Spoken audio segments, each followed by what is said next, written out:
Hello, everybody.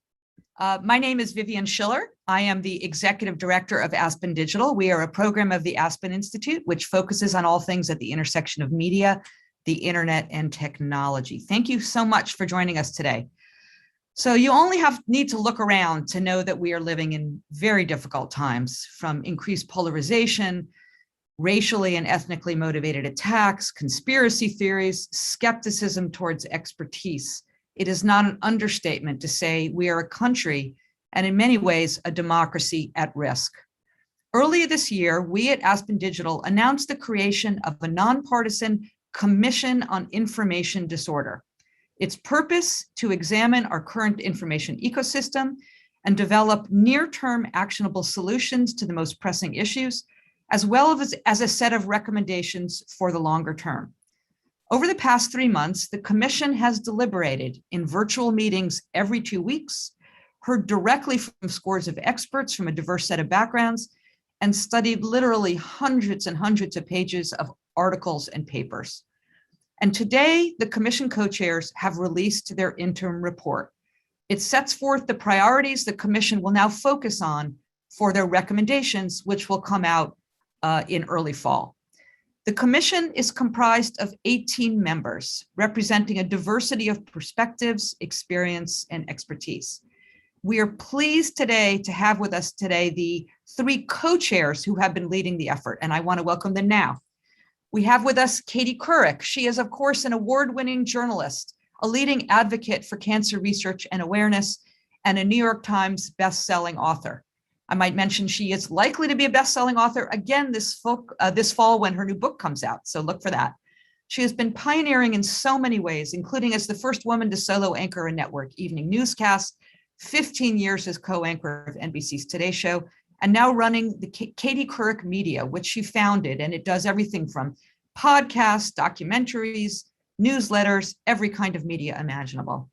We also have with us Rashad Robinson. He is the president of Color of Change, a national racial justice organization driven by 7 million members that's focused on ending structural racism and affecting systemic change in many different industries that affect Black people's lives. Rashad has negotiated with big tech companies head on and organized the $7 billion advertising boycott of Facebook last year, focused on Facebook's role in accelerating the spread of dangerous misinformation. And finally, we have Christopher Krebs. Chris was President Donald Trump's choice to be the first director of the Federal Cybersecurity and Infrastructure Security Agency, otherwise known as CISA. As director, he oversaw CISA's efforts to manage risk to the nation's businesses and government agencies and to collectively defend against cyber and physical threats. Welcome to all 3 of our co-chairs. It's so nice to see you here. Thanks, Vivian. So, okay, let us we're going to get into the 3 priority areas, but first, let's just set a little bit of context. And just a reminder to the audience, we're going to have a conversation. I'm going to have a conversation with the 3 co-chairs for a little while, but a little bit later in this session, we're going to take your questions. So at any time, if you go to the bottom of your Zoom screen, those that are on the Zoom. If you're on YouTube, I'm sorry, you won't be able to ask questions directly, but if you're on the Zoom, click on the Q&A button and please just add, you can do it anytime now, even though we'll get to them later, add your question. And if you are comfortable doing so, please list your name and affiliation. It's just always interesting context. Okay, but we'll get to that in a little bit. All right, Katie, let's start with you. So my first question for you is, why did you decide to join this commission? Because you kept nagging me, Vivian. That's basically. Hi, everyone. Welcome to those of you who are joining us. And Vivian, thank you for that introduction. You know, I've been a journalist for more than 4 decades now. I'm embarrassed to say, and you know, given fragmentation, the proliferation of sources, the democratization of media, the multitude of outlets that are now currently available, you know, I had witnessed some pretty disturbing trends in the media ecosystem. People gravitating to sources of information that confirm their biases. In other words, getting affirmation instead of information, as a friend of mine once said. Engagement through enragement, something that Kara Swisher penned, told me about or first mentioned, and C, technology that basically curates content through algorithm, feeding consumers the kind of content that they seem to want to have or want to consume, but don't necessarily need to consume for sort of a fulsome look at the world and the issues around them. So, meanwhile, I think there's been I also witnessed a big blurring of news and opinion, leaving the impression that everyone delivering the news or writing about the news has an agenda. So just as society has become more polarized, I think where you get your news and information has become a proxy for your political ideology. So facts are disputed and manipulated and amplified. There's rampant truth decay, something the Rand Corporation talked about in 2018. And it is resulting in unprecedented polarization. And that is, as Vivian, you mentioned, a real threat to our democracy and any kind of shared vision for our country. So I think people are always going to have different opinions. We live in a multicultural, pluralistic society. We're never going to be holding hands, singing from the same page and basically, singing Kumbaya. But I do feel that there are things that we can do to keep people from falling victim to falsehoods and blatant misinformation that has a huge impact on their lives and on our institutions. So I was really excited to be a part of a commission with incredibly smart people with expertise in all kinds of areas. So I could really understand the root causes of why disinformation is such a huge part of our society today, and what, if anything, we could do about it.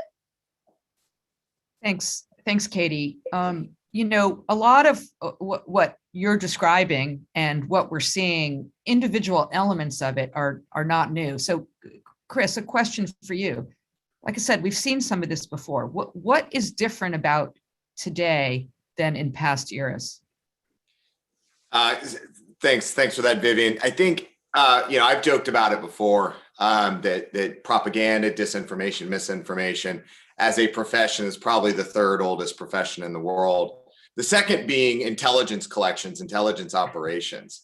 And when you think back over the last 100+ years, in the protocols of the Elders of Zion, that was actually a Russian information operation. 1903, that book was released, anti-Semitic in nature. So these things have been around. I think what's different now, though, is it's the velocity of the information that's being presented and consumed. It's how we consume it. It's how individual actors are abusing the process and flooding the zone, so to speak. And really, there are very few consequences or risks for engaging in this sort of bad behavior. And that creates incentives to enter for profit, for power, for kicks. It all kind of depends on the different set of objectives. And so as you sit back and look at it, when I entered in government in 2017, when we were thinking about the protection of elections and defending democracy, the initial concepts that we were organizing around were more on the technical side. It was the cybersecurity of the systems.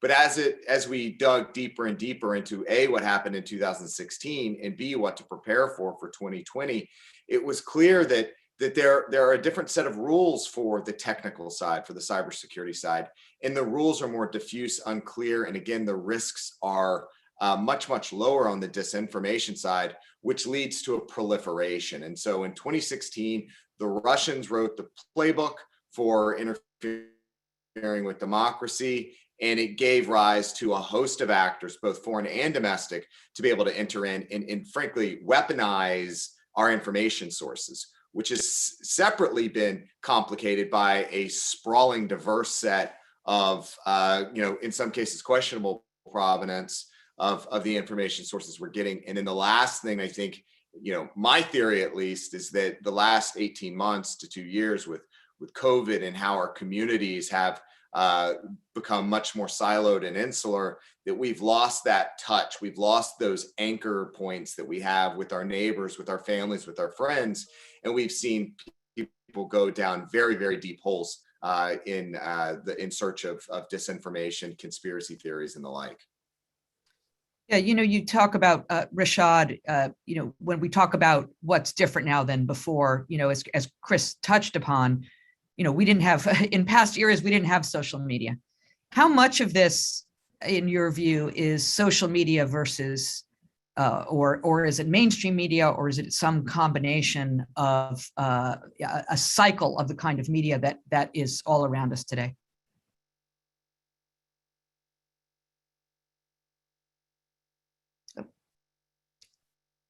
Got to get you off mute. There you go. So, traditional media, I think both news and entertainment have always spread dangerous misinformation, especially when it comes to Black people and other communities of color, with serious consequences all across history, right? Traditional media has justified systemic racism, has denied its existence. They've riled people to violence against our communities. They've supported predatory advertising. But any gains that we have made in those industries have almost been completely wiped out by the rise of unaccountable social media corporations, setting us back decades. We see lies about Black people, attacks on Black people and communities of color, mis and disinformation being delivered to Black people, and at the same time for other communities as well. It actually all works in coordination. Often explicitly and intentionally, with extremist talk radio, cable news, newspapers, websites, advertising channels, and no matter what tech executives want us to think about their values, they work every day in service of these extremist goals aimed at destroying the fundamentals of a multiracial democratic society. So there's racism coded in tech platforms like home sharing services or job sites. And then there is this proliferation of racially driven content meant to spark both political and violent attacks on people of color while creating complete disorder in our democracy and health systems and more, which is enabled by the main search engine on the internet and all the major social media platforms. They have become the largest engine for spreading violent and racist propaganda in society. And we can't hide from the plain truth of what their impact has been. But I think it's important that we don't think that there was some sort of good old days in a country that has constantly had to evolve, constantly had to push, constantly had to fight for more people to be heard and seen and counted, regardless of whether we are privileged or vulnerable, in the majority or the minority, or in favor or out of favor with whoever may be in power. But like my fellow co-chairs have said, the sort of environment we are in right now and the nature of how quickly all of this moves has created a new level of challenge. And I think that is why the urgent nature of the work we're doing is so incredibly important. Those challenges, exactly. Those challenges are exactly what the commission is trying to address. So let's now talk about the 3 priorities that are part of the report that we just released. And I'll ask my colleagues to drop a link to the report in the chat for those of you that so that you can read it afterwards. So we're going to take them one at a time. So first up, our first the commission's first priority area is reducing harm. So Chris, talk to us a little bit about that first priority area. Yeah, this was the natural place to start for the commission, I think, really getting our arms around how disinformation and the information disorder ecosystem in general manifests across our communities, across our political institutions, in our neighborhoods, in our families, and globally. And that was where we spent a lot of time in the first 3 months. And so naturally, as a group, one of our top priorities had to be thinking through what are the structural engagements, the levers that we can pull, and we can task out or ask through our recommendations groups to take on board to reduce those harms. Rashad talked about how communities of color are disproportionately affected. And it goes obviously far, far beyond that. There are gender issues, political issues. What we saw, I know, in government from again, going back to 2016, and these aren't even the election related issues. These are more just sowing chaos and divisiveness and undermining confidence in leadership and ourselves. The Russians in particular were targeting all sorts of what they would see as divisive issues within our communities. And so where we're going is looking at all the harmful information that we've seen out there, whether it's vaccines, that those pose to public health, the big lie about last November's election outcome and the risk those poses to free and fair election. And again, we talk about how do we reduce harms on the front end from a prevention perspective, but also we're going to need to look at from a recommendations perspective, what are some of the consequences that can be attached to those that engage in this harmful behavior? I'm not sure how many of y'all were tracking the hearing yesterday up in Detroit, Michigan about the big lie and the Kraken lawsuits. But that is, in my view, the damage has been done, and these, a sanctions hearing may be a little too little too late. So how do we introduce mechanisms that are earlier in the process for reducing harms? And ultimately, as Rashad again mentioned, everybody's being harmed by disinformation. So we'll take a look at the various levers, whether it's government or on the platform side, and what are the policies in place that continue to propagate these issues? What are the automated systems, the algorithms in place for the worst offenses? And so as we continue to look at the various players, we suspect there will be a number of recommendations that are immediately actionable on the reduction of harms, as well as longer term recommendations that will take a good bit of additional work down the road. Okay, great. Thanks, Chris. So that was priority one. Priority two, transparency. Rashad, talk to us about that second priority area. Yeah, so essentially this priority is about improving access to platforms, practices, and taking a deeper look at the information environment and its interdependencies.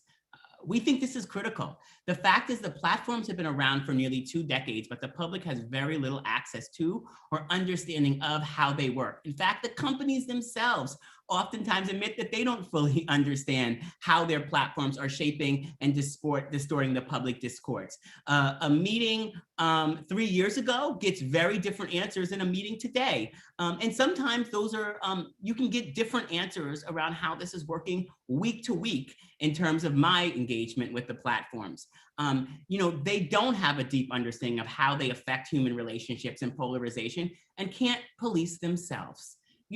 If this was a chain of nuclear power plants and no one was allowed to know the basics of how it worked, how nuclear waste is stored, and no regulators were ever allowed to inspect it, and their entire approach to public policy was just trust us, what would our country look like? Who would be harmed? Those plants are bad enough, even with some degree of transparency, but there was no transparency. Just imagine it. So we have to ensure transparency so that we can be put in appropriate safeguards in place. They shouldn't be the only industry without these type of safeguards, without this type of accountability. So we'll be looking at ways to drive transparency in business practices, decision-making algorithms, and platform data and more.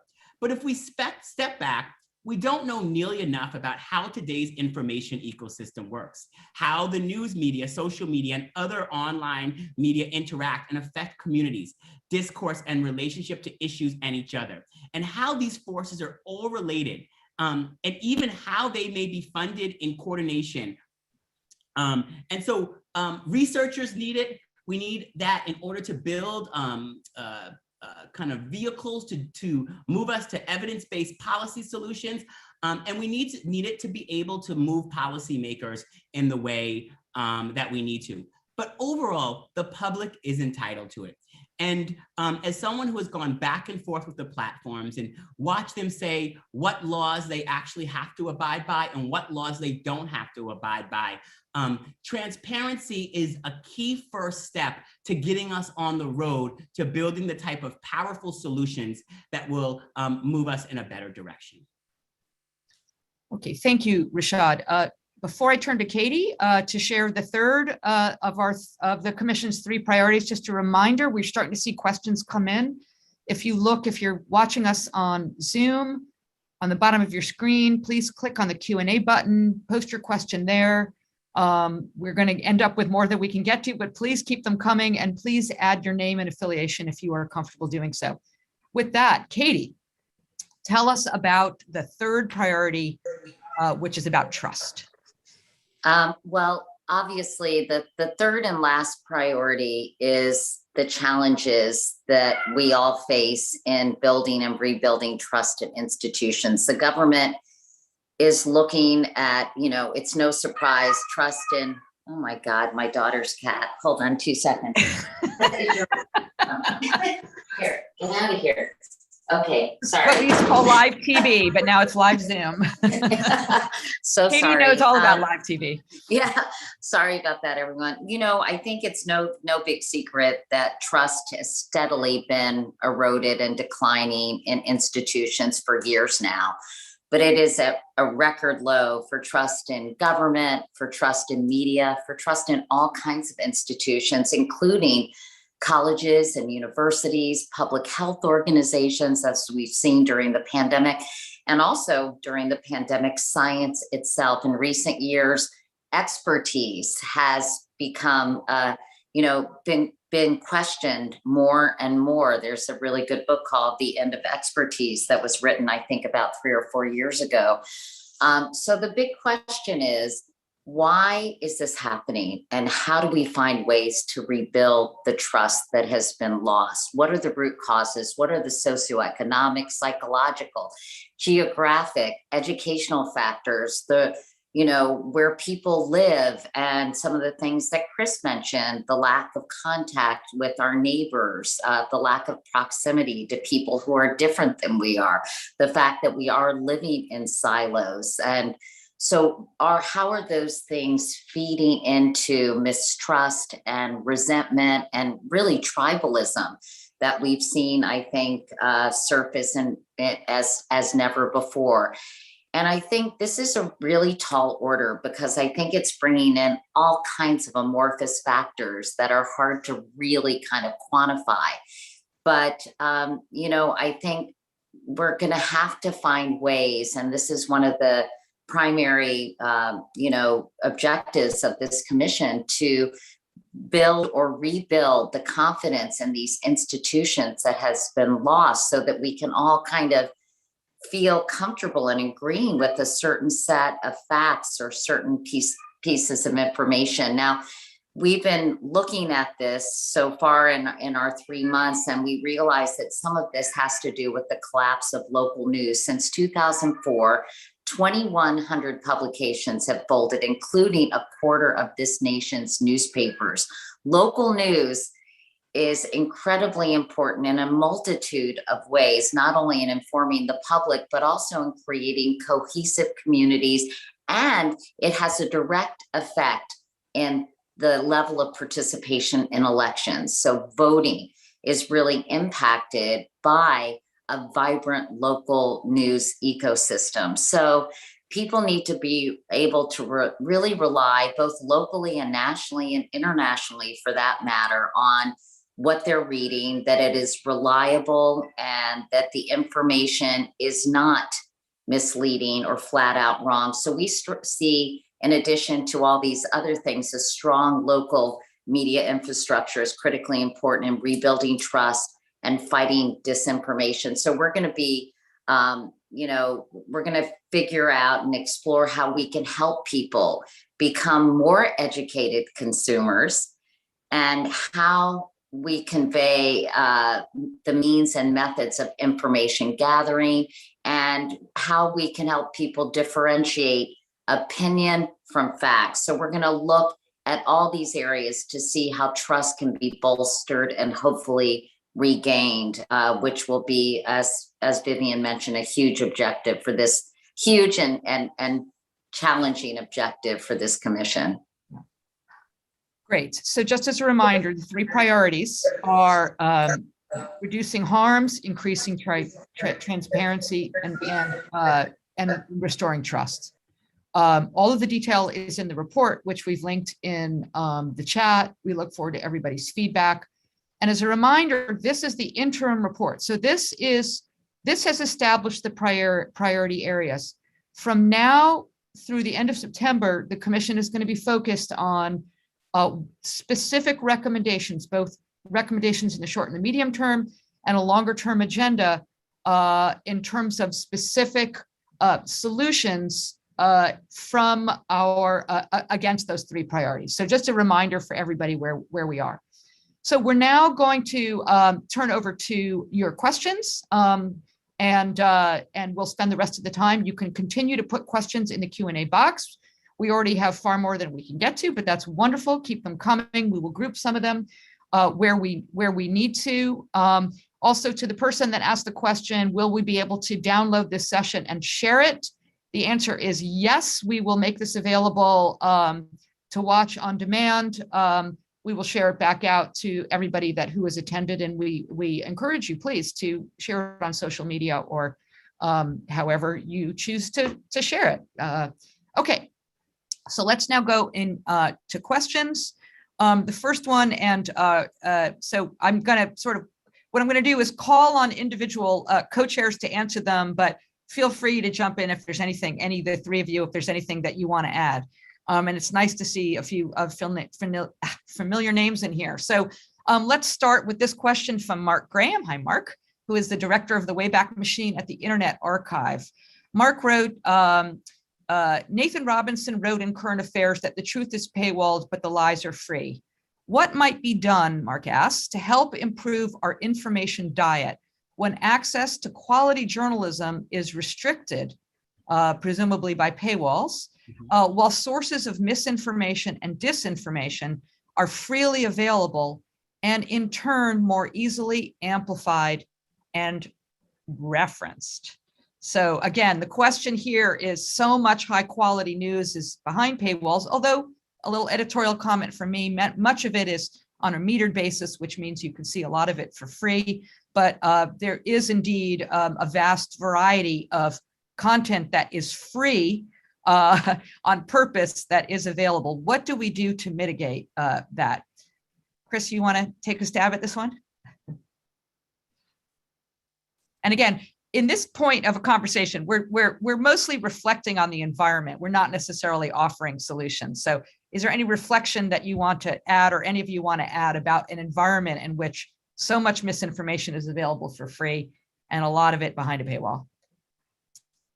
Yeah, this is an interesting question for me in particular, because I feel like I had access to all sorts of media and subscriptions when I was in government.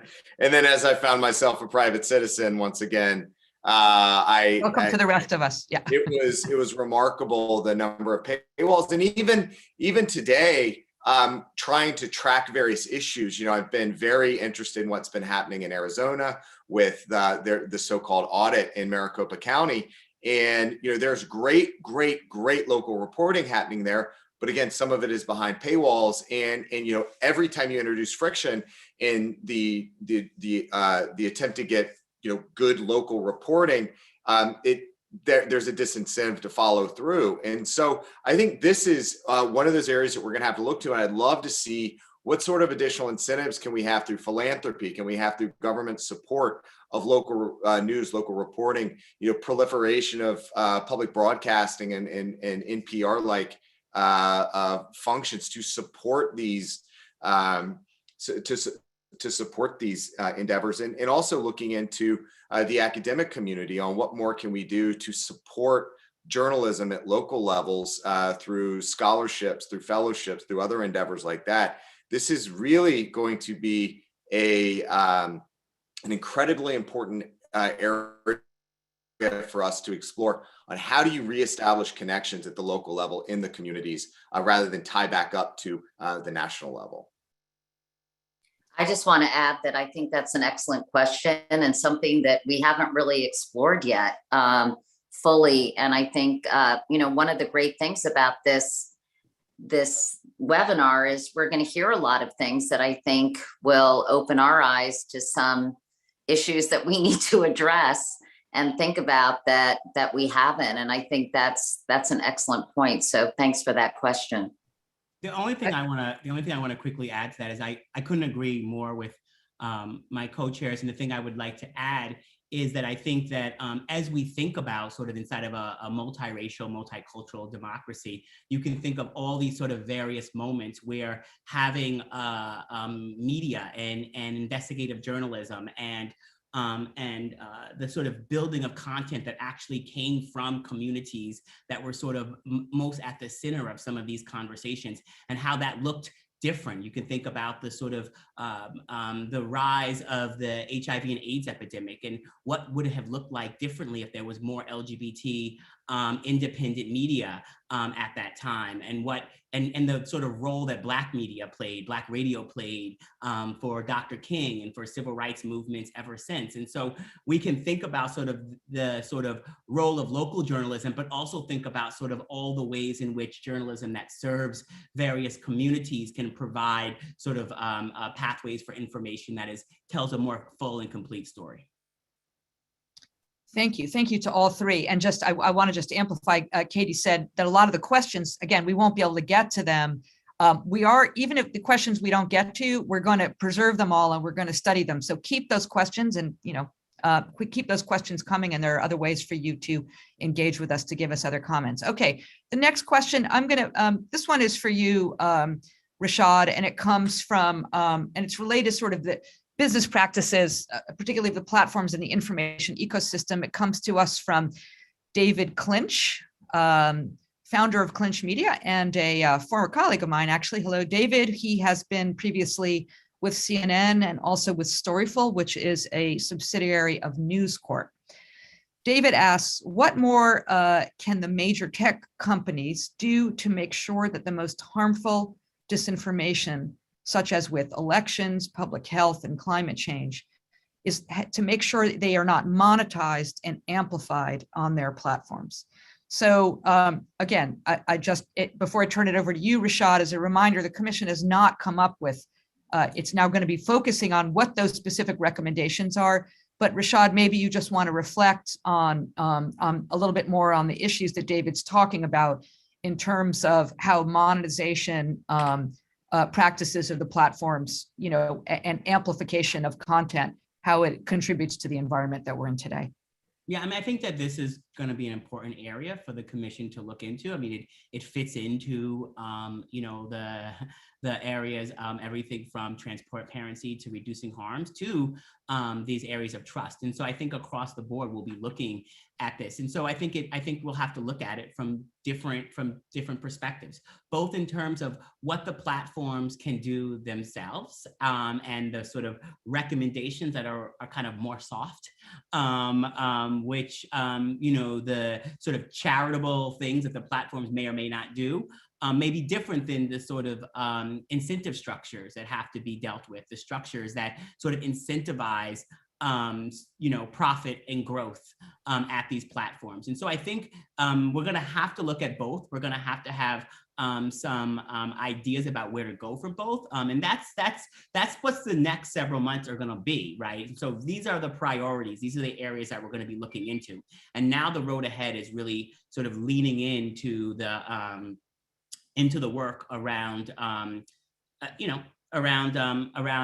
making these recommendations. But I do think it's really important that that it is both sort of what these platforms can do themselves, although there has been a lot of push to get them to do this on their own. And had they done probably a lot of those things, we might not have a commission that's focused on some of this. And so there's going to have to be other infrastructure. And as I talked about in my piece around transparency, I do think that, similar to the sort of example of a nuclear power plant, we wouldn't be in a conversation of what more can the nuclear power plant do. We would be asking also ourselves, what are the other structures that need to be put in place to protect us? Anybody else? Okay, thanks, Rashad. Katie, I'm going to direct this one to you. It comes from Brian Alexander, who asks, what role do you see for media literacy and information literacy teaching in helping people navigate the present day information ecosystem? He points out that scholars and librarians, of course, have been working on these issues for decades. So is the commission thinking about media and information literacy? Yeah, that's a great question, actually. And I was thinking as Rashad was speaking, with the nuclear power plant analogy, that it's one thing to get the infrastructure of these tech platforms to change. But I think, a lot of this really has to do with education and literacy and what I mentioned earlier about informing people and helping them understand the systems in place so they can then be critical thinkers and more educated consumers, to quote Cy Sims. And, I think that is going to be, it may be more of a long-term goal, because I think some of this work is taking place, but I kind of compare it to when I would talk to my daughters about images that they were being presented that were very gendered and sexist in nature, and how to recognize it. You may not be able to change how information is delivered, but I think it is absolutely key that we, through greater transparency and a deeper understanding of some of these systems that are kind of cloaked in secrecy, that if we better understand kind of the goals and the motives, that we can help educate people in recognizing and identifying kind of some of the manipulation that is taking place. So I think media literacy, to answer your question, is going to be a critically important component. We're starting to see it, not just, as you mentioned, with librarians and other professionals, but we're starting to see it in schools. We're starting to see, and I would like to see this become part of a curriculum. We certainly are seeing it in some of sort of the social justice movement and movements. And I think that this needs to be a really important part of that form of education. So yes, I totally think it has a critically important.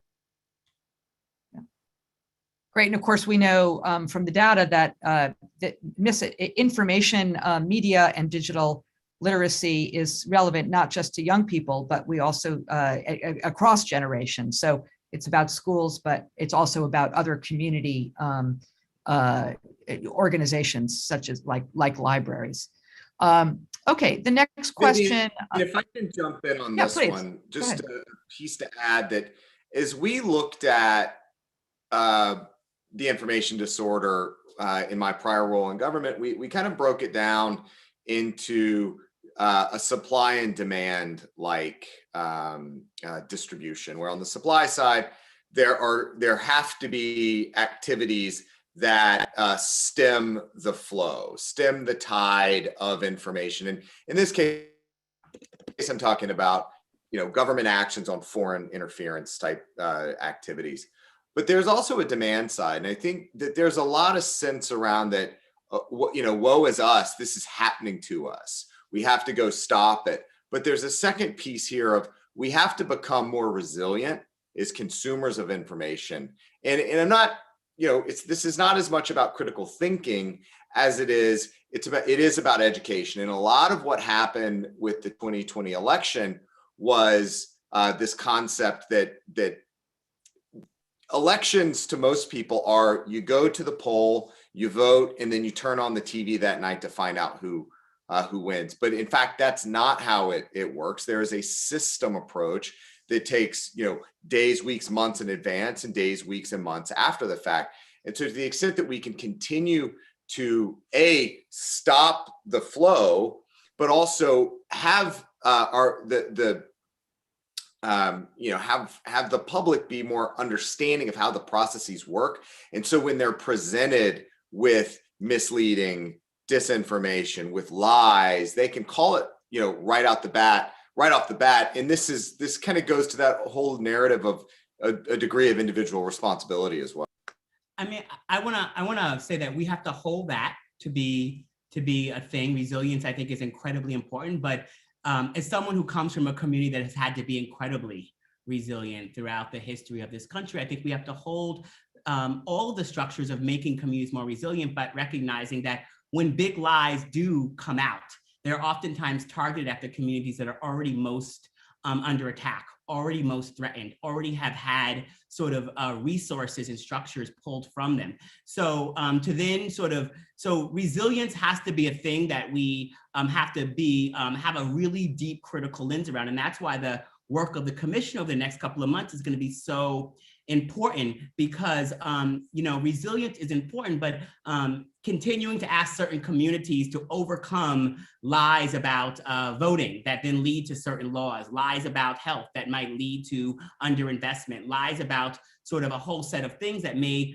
create unique challenges that then don't get the type of support and investments, doesn't actually sort of advance us to where we need to go. And so it's not saying we would, media literacy, people being better informed from a civic perspective, but there aren't good old days to go back to.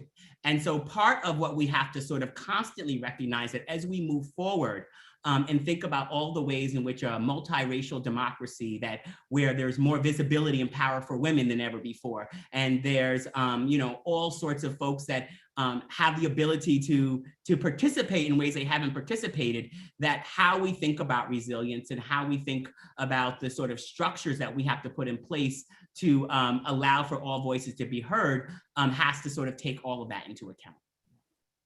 Thank you, Rashad. And without a doubt, the good old days were not good for everybody.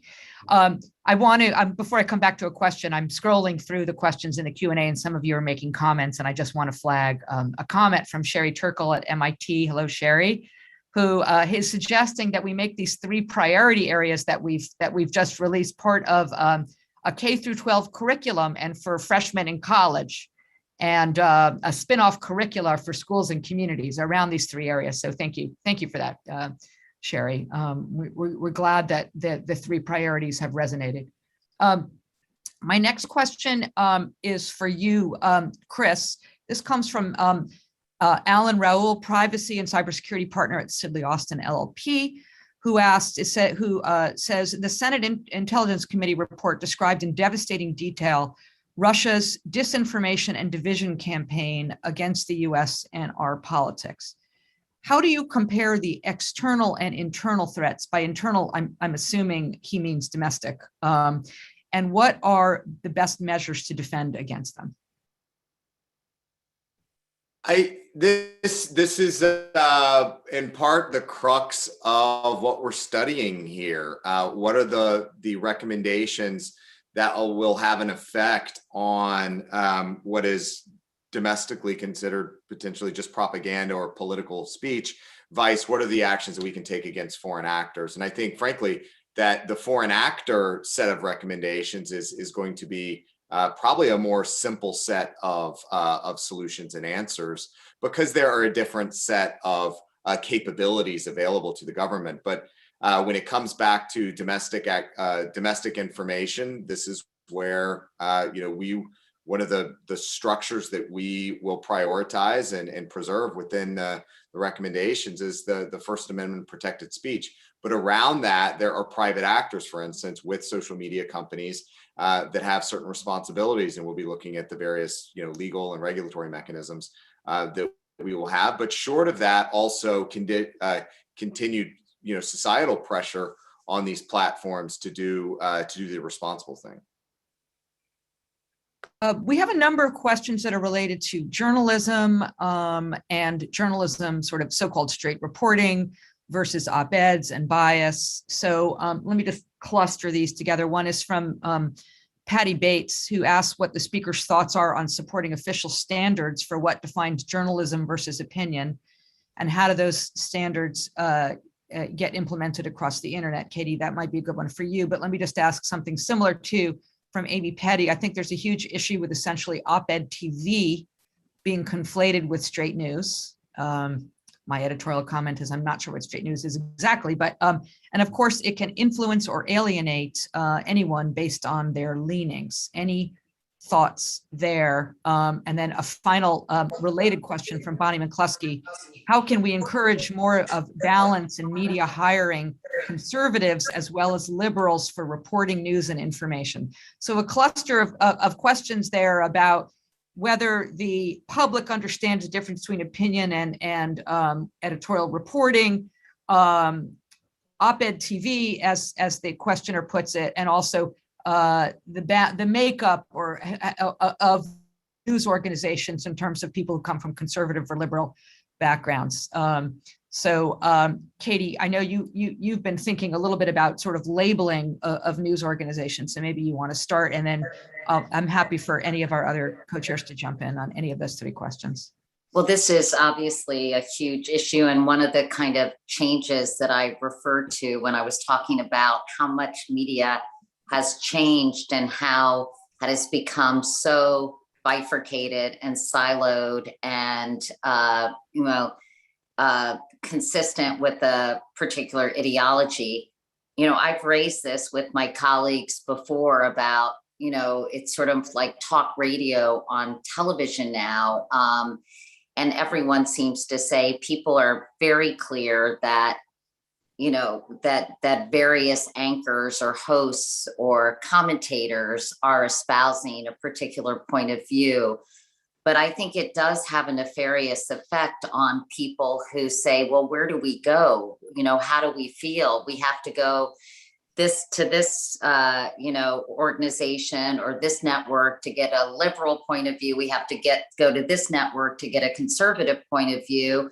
And for people who kind of want just a quote, fair and balanced, or at least kind of a straighter recitation of the day's events, they don't really know where to go, I think sometimes. And I do think that opinion, when I was in local news back in the day in the early 80s through, I guess, the whole decade of the 80s primarily, my local station would say commentary when the public affairs person was stating something about how she or he felt about a certain local issue. And I think it is now kind of everything is bled into each other. And I think about, well, where can you get just a straight reporting of what happened? And obviously everything is usually told through a particular lens. So I don't think objectivity necessarily exists. And there are very few places, go to a network newscast, which is pretty much down the middle, but that's 22 minutes and a pretty superficial look at some very complicated issues. So I think that's something that we're going to be looking at because I do think it has sown a lot of mistrust into media writ large, not to mention now on social media. I know that some newspapers have pulled back, but that is also a place where straight reporting has veered very much into opinion.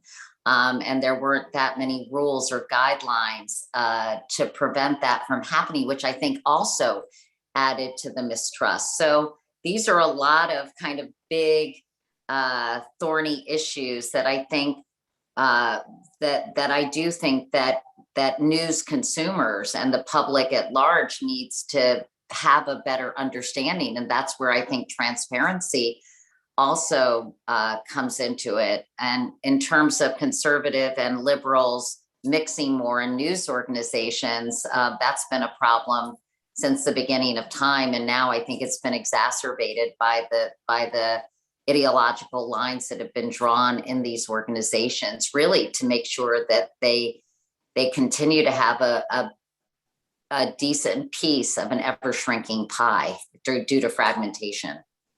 I don't know if any of that made sense, but hopefully it did.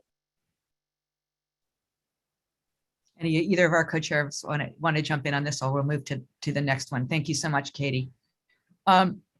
So just Vivian, real quickly, I think, go ahead. I mentioned it I mentioned earlier, it's just this proliferation of sources of information that makes it this such a challenging issue set.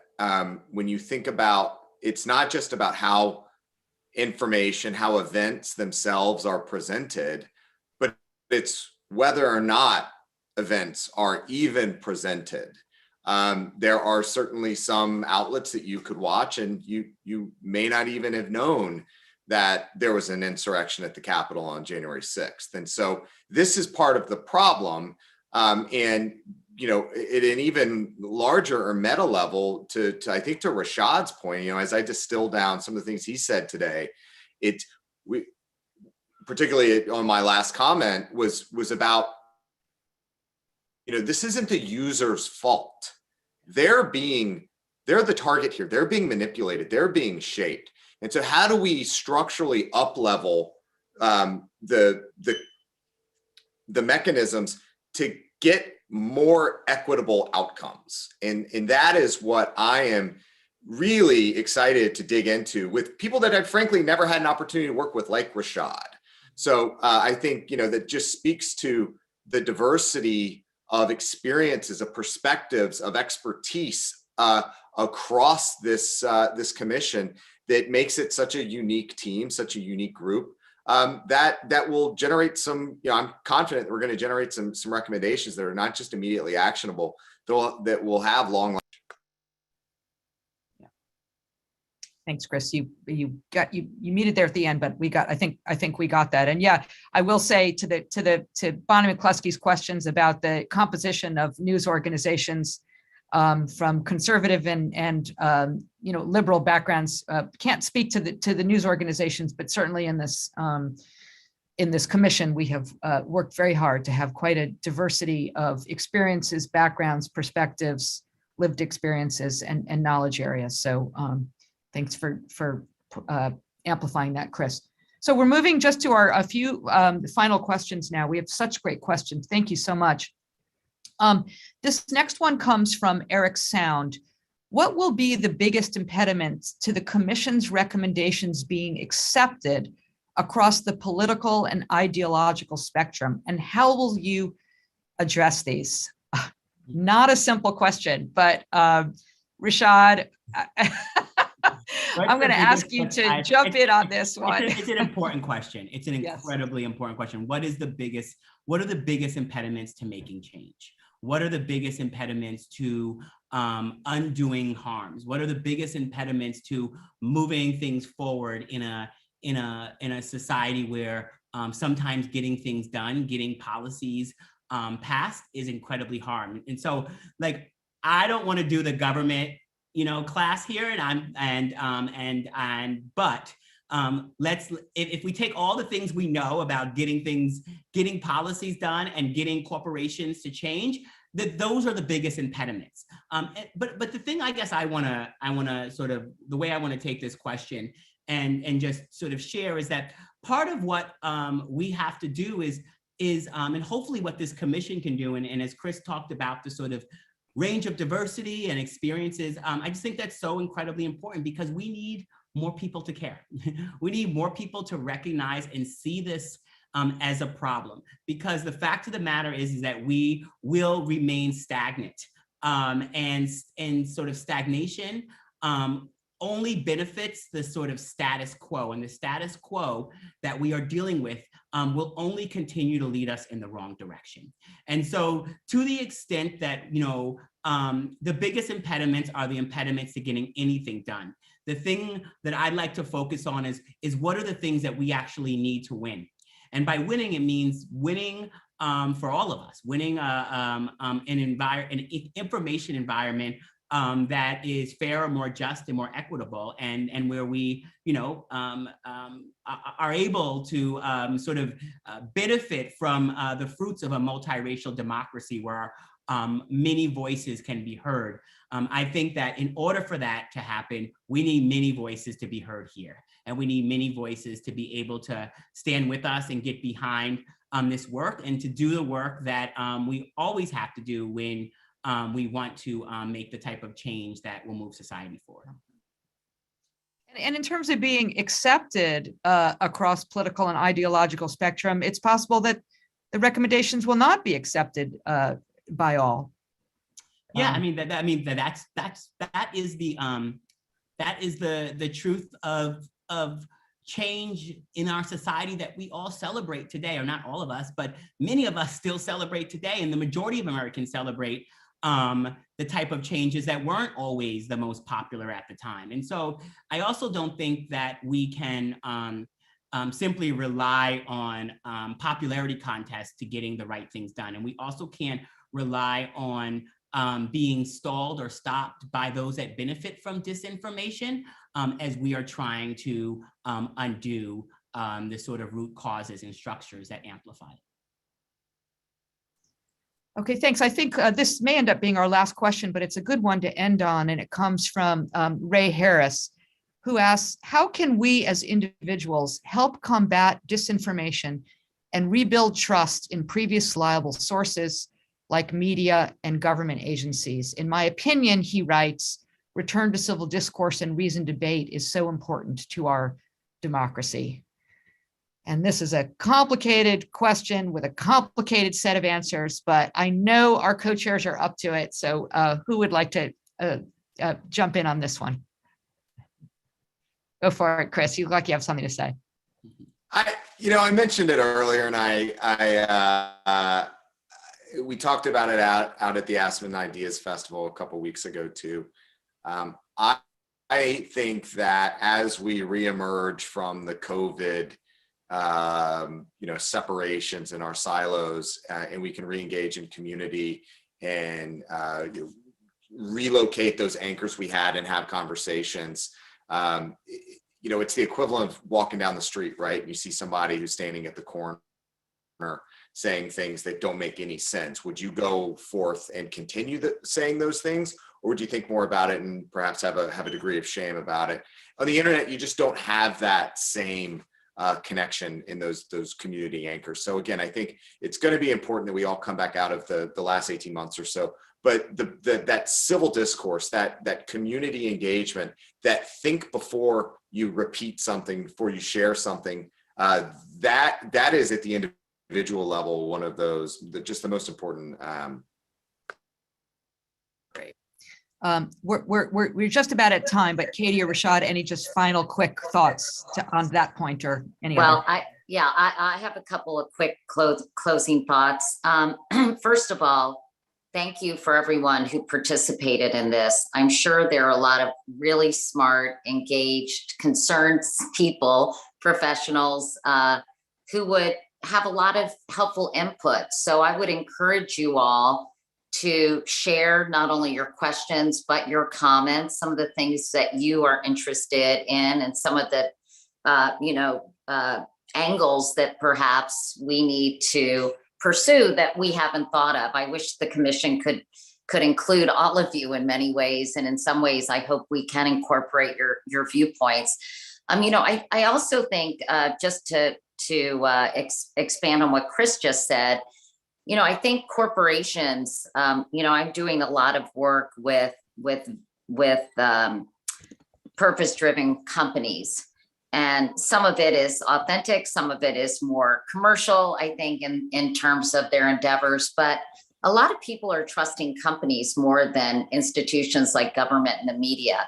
And I think they have a role to play in helping kind of bring civil discourse together. And, I was thinking about Walmart, and if they could become sort of these community centers where they could have speakers. I read a statistic that I think 90% of the country lives within, just a few miles of a Walmart.